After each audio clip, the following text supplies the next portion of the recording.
मरडगा येथील शेतकरी उत्तमराव काळे यांना डॉक्टर शंकरराव चव्हाण कृषीनिष्ठ शेतकरी पुरस्कार। हदगाव तालुक्यातील मरडगा येथील शेतकरी उत्तमराव काळे पाटील यांना कृषी विभाग, जिल्हा परिषद नांदेड यांचा मानाचा डॉक्टर शंकरराव चव्हाण कृषीनिष्ठ शेतकरी पुरस्कार माळेगाव येथे दक्षिण भारतातील प्रसिद्ध यात्रेनिमित्त आयोजित कार्यक्रमात प्रदान करण्यात आला। नांदेड जिल्ह्यातील 16 तालुक्यांमधून प्रत्येकी एका शेतकऱ्याची निवड करण्यात आली असून हदगाव तालुक्यातून उत्तमराव काळे पाटील यांची निवड झाली।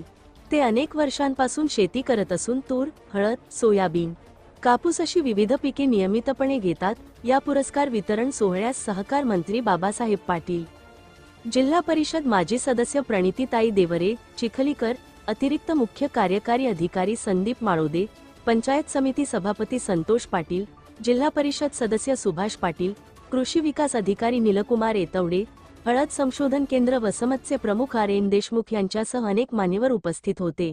हा पुरस्कार सोपत्नीक प्रदान करण्यात आला असून पुरस्कार मिळाल्याबद्दल उत्तमराव काळे पाटील यांचे परिसरातून अभिनंदन व शुभेच्छांचा वर्षाव होत आहे। जनसंघर्ष न्यूजसाठी अभिजित पाटील, हदगाव।